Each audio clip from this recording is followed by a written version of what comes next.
Hello everyone और welcome back to my channel Pushpa Singh all in one channel. और आशा करती हूँ कि आप लोग बहुत ही अच्छे होंगे। और अभी बज रहे हैं 11 और आज का जो ब्लॉग है वो मैं 11 बजे से स्टार्ट कर रही हूँ। और मेरे अब तक के जो वर्क हैं कंप्लीट हो गए हैं। खाना मैंने बना लिया, झाड़ू लग गए हैं। और क्योंकि आज मुझे बाहर का थोड़ा सा क्लीन करना है, उसको धुलाई करनी है। और जैसा पिछले ब्लॉग में आपने देखा होगा कि मैंने गमलों का पेंट वगैरह किया है उसको, और अच्छे से उसको ऑर्गेनाइज कर दिया है। और तो काफ़ी दिन हो गए हैं धुलाई किए हुए। दिवाली का ही मैंने धुला था, तो काफ़ी गंदी हो गई है। तो बाहर का जो बालकनी है फिर उसको मुझे क्लीन करना है। और अभी मैंने शावर नहीं लिया है क्योंकि नाश्ता वगैरह हो गया है मेरा। बस जो अंदर के काम है वो मेरा फिनिश हो गया है, बाहर का जो बाकी है। और क्योंकि मुझे धुलाई करने में कम से कम 1 घंटे लग जाते हैं, तो अगर मैं फिर करती फिर वही लेट होता खाने पीने में। तो कर लिया, और जब एक्स्ट्रा काम रहता है तो मैं कर ही लेती हूँ। और नाश्ता वगैरह, क्योंकि पहले पेट पूजा फिर दूसरा काम दूजा। तो और और ये मुझे ड्राइंग रूम में जो है कालीन बिछाना है, क्योंकि ठंडियाँ शुरू हो गई हैं, देख सकते हैं। तो मुझे यहाँ पे कालीन बिछाना है क्योंकि अब काफ़ी सर्दियाँ बढ़ गई हैं, तो फर्श जो है गलता है। तो इसको मुझे डालना है और बाहर की जो है धुलाई करनी है। तो चलिए फिर मैं आप लोगों से मिलती हूँ और मैं अपने जो वर्क है इसको कंप्लीट करती हूँ। और एक रनर मैंने यहाँ बिछा दिया है इस दीवान के पास, क्योंकि यहाँ भी थोड़ा सा ठंडी लग रही थी, तो यहाँ पे मैंने डाला। तो यहाँ पे मैंने जो है सेंटर टेबल को मैंने साइड में कर दिया है और फिर इसको मैं बिछा रही हूँ। और जब तक मैं बिछाती हूँ तब तक आप लोगों से एक इन्फॉर्मेशन मुझे आप लोग को देना था। जो 2021 की मिस यूनिवर्स जो हैं वो हरनाज सिंधु बनी हैं लास्ट नाइट में। तो और वो चंडीगढ़ की हैं और 21 साल की हैं, तो उनको बहुत बहुत कंग्रेचुलेशन।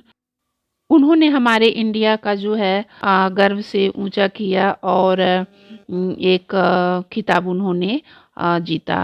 तो एक बार फिर से मेरी तरफ से और पूरे भारतवासियों की तरफ से उनको बहुत बहुत कंग्रेचुलेशंस।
तो देख सकते हैं मैंने डन कर दिया है।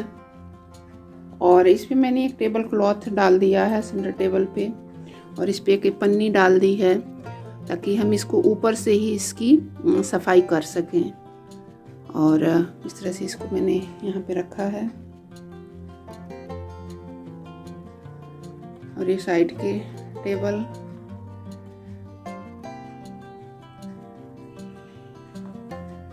अब ऐसे है तो सर्दियों में थोड़ी सी जो है ठंडी नहीं लगती है, और बस चप्पल निकाल के आप इस पे आराम से अपना बैठ वगैरह सकते हैं।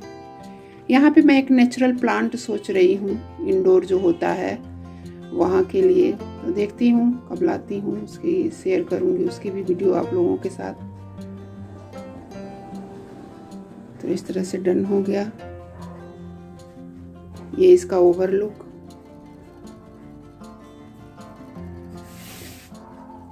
बहुत ही प्यारा लग रहा था, मुझे तो बहुत प्यारा लग रहा है। आप लोग बताइएगा कि कैसा है। और उसके बाद यहाँ पे मैंने पाइप लगा दिया है, और क्योंकि जो भी यहाँ पे थे तो झाड़ू वगैरह को मैंने साइड में मैं रख रही हूँ ताकि झाड़ू वगैरह ना गीला हो। और वैसे भी मैं झाड़ू वगैरह जो है जब बाहर का मैं झाड़ू लगाती हूँ तो मैं इसको झाड़ू को धुलती हूँ। तो झाड़ू का धुलने का सबसे बड़ा बेनिफिट ये होता है कि जब हम बाहर का झाड़ू लगाते हैं या 4-5 दिन में एक बार जो है झाड़ू को धो देना चाहिए। उस पर जो मिट्टी वगैरह रहती हैं तो फिर वही मिट्टी जो है हम उसी से अगर लगाते हैं तो फिर वो पूरे रूम में और फैलते हैं। तो इससे बेटर है कि जब 2 दिन 3 दिन हो जाए, अगर उस पर मिट्टी लगी है तो आप अपने झाड़ू को धुल के और जो है धूप में सुखा दीजिए। और उसके बाद जो है जो झाड़ू है आपकी काफ़ी अच्छी रहेगी और जो है वो ख़राब नहीं होंगे। तो लेकिन हाँ ये है कि उसको धूप में ज़रूर सुखाना है, अगर नहीं सुखाएंगे तो वो टूटने लगेगा।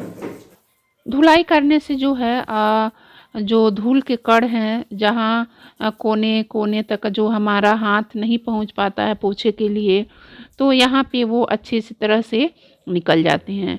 तो मेरे हिसाब से कम महीने में एक बार इसको ज़रूर अप्लाई करना चाहिए और धुलाई ज़रूर करनी चाहिए। और इस तरह से जो है आपके जो भी गार्डन वगैरह हैं या जो भी आपके बालकनी वगैरह हैं, तो जो गमले वगैरह रहते हैं तो उसमें धूल मिट्टी आने की संभावना काफ़ी रहती है। तो इस तरह से जो करने से, धुलाई करने से जो है अच्छे से वो निकल जाता है।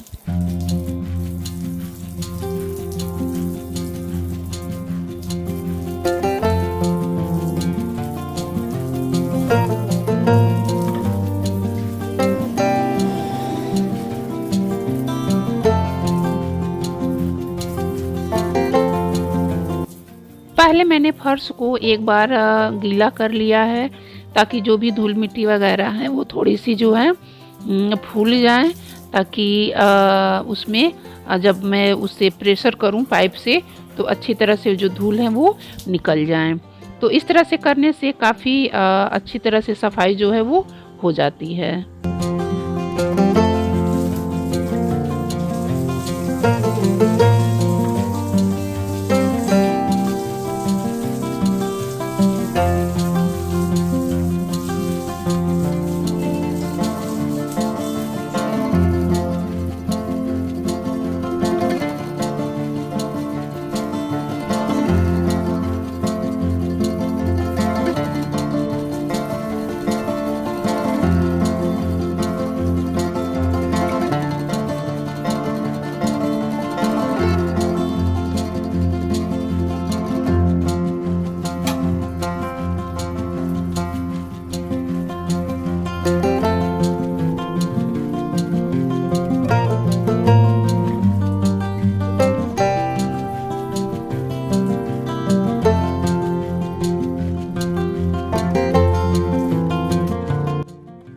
तो देख सकते हैं सारी धुलाई वगैरह मेरी हो गई और कितना अच्छा लग रहा है और सारी चीज़ें। तो और गेट वगैरह पे भी जो भी धूल वगैरह थे उसको भी मैंने अच्छी तरह से क्लीन कर दिया। और ये स्टैंड रखा है, अभी जो मशीन चल रहे हैं फिर उसको मैंने कपड़े इस पे डालने हैं। और इस तरह से सारी क्लीनिंग अब मेरी ऑलमोस्ट डन हो गई है। अब उसके थोड़ी देर बाद मैं शावर लेने जाऊंगी।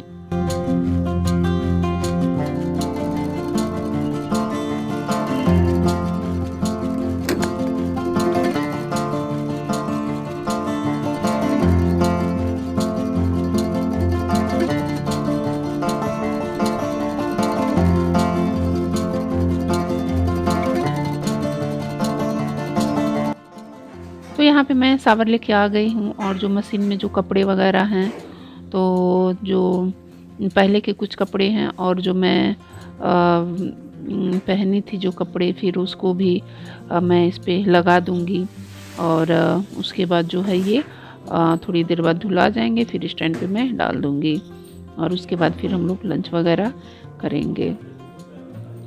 और जो दीवान पे आप देख सकते हैं कपड़ों का ढेर है, तो वो मुझे फ़ोल्ड करने हैं कपड़े अभी, तो मैं इवनिंग में देखती हूँ फ़ोल्ड करूँगी। और क्योंकि जब ड्राई हो जाते हैं कपड़े तो मैं इसी दीवान पे रख देती हूँ बीच में करके। और जब भी मैं चाय पीती हूँ या जब भी कोई वर्क करती हूँ तो मैं यहीं पे फ़ोल्ड कर देती हूँ। अगर टाइम रहता तो उसी समय रख देती हूँ, नहीं तो फिर वो मैं मॉर्निंग में फिर उसको थोड़ी समय निकाल के मैं मॉर्निंग में ही कर देती हूँ, तो थोड़ा सा वर्क जो है मेरा कम हो जाता है।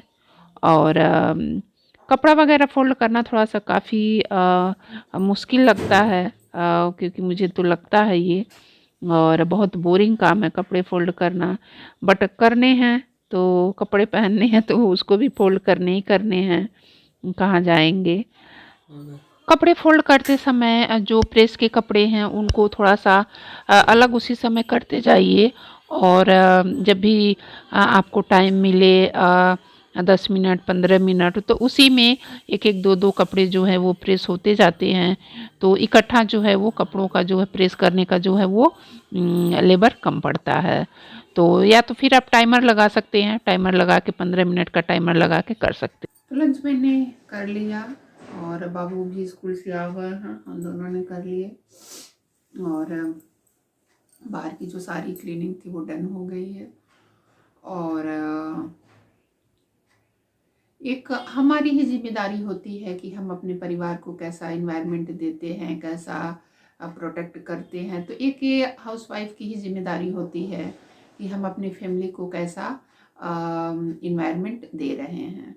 और वही चीज़ है, वही बच्चे सीखते हैं। और जो हम करते हैं वही जो है बच्चे सीखते हैं कि हाँ, हमारे पेरेंट्स जो है इतने स्ट्रगल करके इस चीज़ को बनाया है या इस चीज़ को किया है, तो वो देखते रहते हैं। तो वही चीज़ें हैं, वही चीज़ें जो है उनमें भी आती हैं।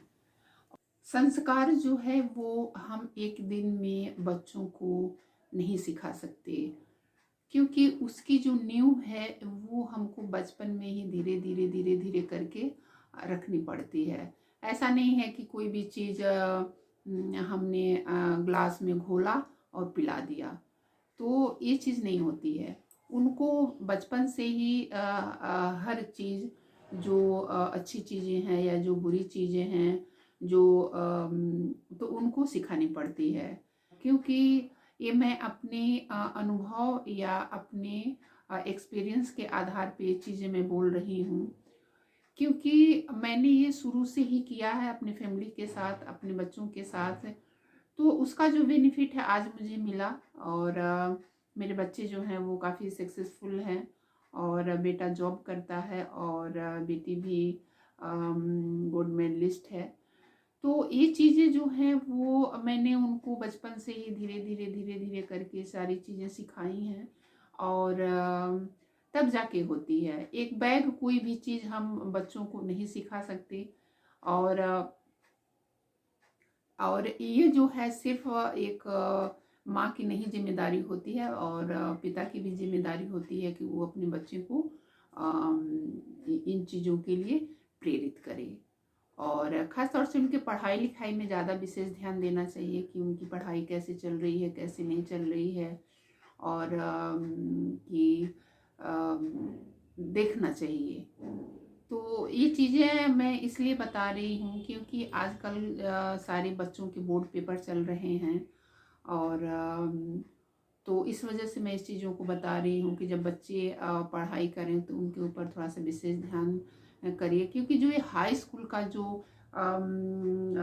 होता है तो वो काफ़ी इम्पोर्टेंट होता है। और ये चीज़ें जो है उनको पेरेंट्स जो भी हैं जिनके पास, अगर दोनों लोग के पास समय है तो दोनों लोग समय दीजिए, और नहीं तो एक लोग ज़रूर समय दीजिए। क्योंकि जब बच्चों के जो समय है या जो चीज़ें निकल जाती हैं वो फिर बाद में नहीं आती हैं। तो और जैसा हमारा आजकल का जो माहौल चल रहा है, इससे तो आप लोग सब कोई हैं जागरूक। तो इससे अच्छा है कि हम अपने परिवार का, अपने घर का और अच्छे से उसका माहौल रखें। तो सुबह से ही लगी थी मैं, और मुझे भी काफ़ी अब थकान हो गई है। मैं भी थोड़ा सा रेस्ट करती हूँ। हस्बैंड सो रहे हैं, इसी वजह से मैं ड्राइंग रूम में ये रिकॉर्डिंग कर रही हूँ। और चलिए फिर मैं आप लोगों से फिर मिलती हूँ, और नए ब्लॉग और नए कुछ इन्फॉर्मेशन वीडियो के साथ। तब तक के लिए bye bye and take care, love you all.